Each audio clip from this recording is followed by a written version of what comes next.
Good evening everyone and welcome back to my YouTube channel. And for today's video ay na mga kanisyo, dumating na yung ating parcel in order sa Shopee. So ayan, dumating na kanina umaga.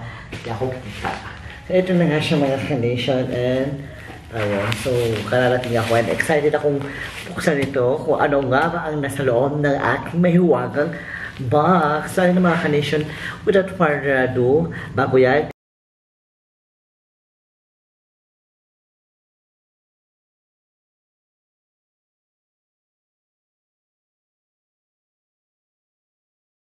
so, dumating na yung parcel kanina at bubuksan natin. So, in order namin ito na ate ko dahil na sunod-sunod yung mga event natin this coming November. So, meron tayong mga event na out of the Kinapawan. So, meron tayo sa Kabakan. So, meron tayong event doon ng 2 weeks kasi magkakaroon yung isang school sa Kabakan, yung USM, University of Southern Mindanao, ng socio-cultural show. So, all schools ng whole Mindanao are invited to join the socio-cultural. So, as a business owner, naimbitahan po tayo na maglagay ng isang pwesto doon. So, excited ako doon. So, umorder ako ng mga gamit na kakailanganin doon.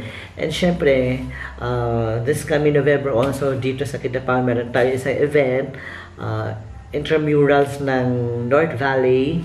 So, invited po tayo and luckily, exclusive po tayong maglalagay ng coffee doon sa North Valley. So, kami lang po yung merong pwesto doon sa North Valley na magbebenta ng coffee. So, without further ado mga kanisyon, tara, simulan na natin buksan ang ating mystery box. Sabuha ko ng gunting. So, ayan. Nga pala mga kanisyon, no, sa mga batang nanonood dyan, kung gusto nyo mag-ano ng gunting, kailangan magpatulong kayo sa parents ninyo, ganun. So, ask for assistance. So, syempre, medyo matanda na tayo. So, kaya na natin to. So, order ako mga kanisyon ng donut maker. So, syempre, diba ngayon, threading yung donut kayo, yung mini donut. So, sasabayan natin yung threads kung ano yung mga uso ngayon. Kasi nga, diba nauso ngayon dito sa Kinapawan yung 39ers ng mga coffee, 49ers. So, sinabayan ko yun. Actually, nung last month, nagkaroon kami ng pasiklaban sa Kabakan, sa USM pa din. Invited pa din ako. And nakita ko yung potential ng coffee namin. So, talaga nga namang nag-trending, pinilahan, kahit na medyo naubusan ako ng aas, na wala na ako na isang oras. And yet, andun pa rin siya nakapila. So, ngayon babalik tayo doon para sa ating coffee. So, syempre, yung binibenta lang namin yung mga condition is coffee lang, yung tagpo 49. So, ngayon, dadagdagan na natin ng item natin. Kasi nga, sobrang mabenta talaga pagkain doon, tsaka coffee. So, order ako ng donut maker. Ayan.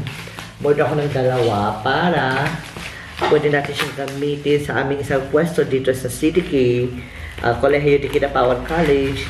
Pagkatapos, pwede rin gamitin sa North Valley and also sa Kabakan, sa USM. So, ayun na mga kanation, gagawa tayo ng donut.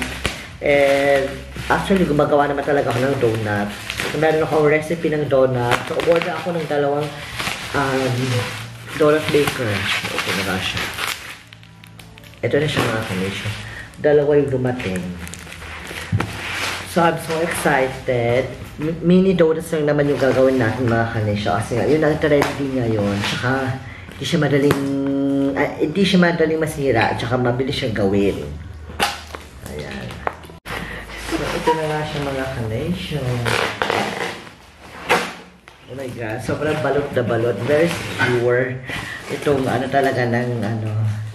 So, brand na ano ko, ang brand na binili ko is yung Winning Star. So, Winning Star, baka naman. And syempre, umorder ako ng 1, 2, 3, 4, 5, 6, 7, 8, 9, 10, 11, 12, 13, 14, 15, 16 holes of donuts ang kayang gawin nito. So, mabilisan, madamihan na yung magagawa natin sa isang sa isang machine na to. So, since bumili ako ng dalawa, ito yung isa.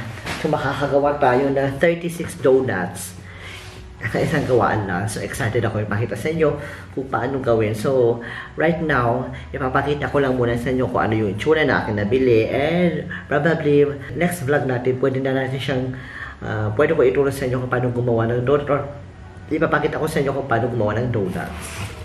So, yung donut na to is personal, personal na ingredients ko, gawa ko, mixture ko. So, hindi tayo magkakaya ng ibang ng ibang mixture na donuts. So, diba?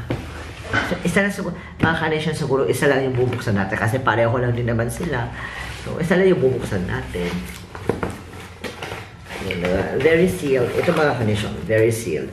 Para siyang VHS or para siyang DVD na kalaki. And bukas, dadalhin ko ito sa CDK kasi nga magta-try out ako doon ng paggawa ng donut. Kasi sayang din naman, pwede natin siyang ibenta sa CDK. Shout out na pala sa mga friends kong nagtumakbo sa election, sa pagka-SK sana magkaroon na kayo ng NMAX, Chinese. Joke lang. Or di kaya iPhone 15. I feel ko naman no, yung ibang diba tumakbo na SK para lang magkaroon ng iPhone 15. Char lang. Eme lang. Ang hirap siya buksan, mga ka-nation. I don't know how. Napakahirap. Ay, ko Lord. Ay, ayaw mo buksan na. Wait lang, mga ka-nation. Ayun na, after how many years, binutasan ko na mga ka-nation. Ay, hirap. Super hirap. Ayan. Ipabalik na lang natin siya mamaya sa kanyang lagayan. So, syempre, pagbili ka na isang item, hindi mawawala ang manual na hindi binabasa. Ayan. So, actually, madali lang naman itong gamitin. Para ka lang gumagawa ng mga sandwiches, para ka lang din naman gumagawa ng mga waffle. So, same. So, syempre, makasama siya sa styro na dalawa. And para masecure, para hindi masira, meron siyang ganito. Pampa-security. Pampa-security. Ito na mga ka-nation. So excited. Kasi talagang gustong-gustong magkaroon ng ganito. Magagamit talaga ito sa business. Alam mo naman, business-minded na tayo mga hindi nakakaya dating na puro gala, shopping, and everything. So ngayon, ang pinagkakabalahan natin sa buhay ang pag-negosyo. So, ito na siya mga ka-nation. Ito yung itsura niya. Ito yung itsura niya mga ka-nation. So, medyo mabigat siya, malaki. At color black pala yung kinuha ko. So, ito siya. Ito yung itsura niya. Ayan, kung nakikita nyo. And meron siyang, ito yung saksakan. So, kailangan siya ng isang socket. Ito, pang-international. So, kailangan natin siya ng socket. And, syempre, meron din siyang, ano ba ito? Oh, so, sobrang liliit lang talaga. Alam mo yung, siya mga ka-nation, parang 5, mas malaki na siya sa 5 peso coin. Na yung old 5 peso coin. But still, okay na siya. So, pwede tayo magbenta na siguro mga, mga 2, 4, 6, 8, or 10. Ganyan. Ito na siya. Papakita ko sa inyo. Yan. So, maliliit yung hole niya mga ka-nation. So, sobrang liit. Ganyan lang. Ayan. Ayan. Ganyan lang siya kaliit. Ayan. Ayan lang siya mga ka-nation. So, 2, 4, 6, 8, 10, 12, 14, 16. 16 yung nagagawa niyan. So, pag gumawa ka, lalagyan mo yan. Tapos, patutuyuin, mas dadagdagan mo siya para makapal. Ayan. So, ayan siya mga ka-nation. Ayan siya. Ito yung tsura niya. Saka may laki yun. Dito may laki. Ayan siya. Diba? Ang ganda. Ang ganda ng kulay. Actually, na napili ko. So, ito magagamit ito sa negosyo. So, maganda siya. For me, maganda siya. Sulit yung 1,000 plus na presyo nito. So, dalawa nasa 4,000. Nasa 1,600 ata itong ganito. 1,616. Ito nasa, gumastos ako ng mga 3,000 plus pesos. Ito, dalawa. So, okay naman siya. Para sa akin. Pero hindi natin alam kung paano siya, hindi natin alam kung maganda ba yung kalalabasan na pagluto natin. Well, naniniwala naman ako hindi naman yan sa wala naman yan sa galing. wala naman yan sa galing na sa ano yan, discard na ano, pagluluto o kung paano yung recipe mo, yung ingredients mo na ginagamit, kung maganda ba yung ingredients na ginamit mo, kung high quality ba, okay lang naman, okay yung kalalabasan. Kahit namumurahin pa yung ingredients na ginamit mo, basta masarap at yung quality ng product mo na doon, palalo pa din. Yung mga Ka-Nation, excited akong gamitin ito sa mga susunod na mga araw.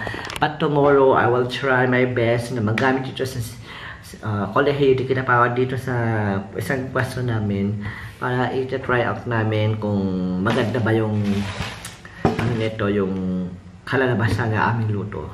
So, that's it for today mga Ka-Nation. I hope na may natutunan kayo leksyon. Charis. For sure, wala namang leksyon. So, shout out sa mga friends ko na nanonood dyan all over the country, all over the world. And sa mga di pa sumusuporta sa akin, baka naman, pag ako sumikat, alam nyo na, Charis. So, ito mga Ka-Nation, shout out sa aking pinakapaboritong baby girl sa CDK, si Philip Labay. So, meron kaming vlog kanina pero sa mga susunod na araw ko na to i-upload yung vlog namin and ito muna. So, ito yung gagawin nating vlog for today. And that's it for today mga Ka-Nation. Thank you for joining me in this simple and unboxing of my donut maker. And I hope na nag-enjoy kayo and kung bago ka pa naman sa aking channel, please follow and like my FB page, Ka-Nation Ryan Tuzon, and also my YouTube channel, J Ryan Tuzon, and my Instagram, Ryan Tuzon, and comment, share, and basta, alam nyo na yun. That's it for today mga Ka-Nation. Always remember, if you believe in yourself, then you can do anything. Bye-bye!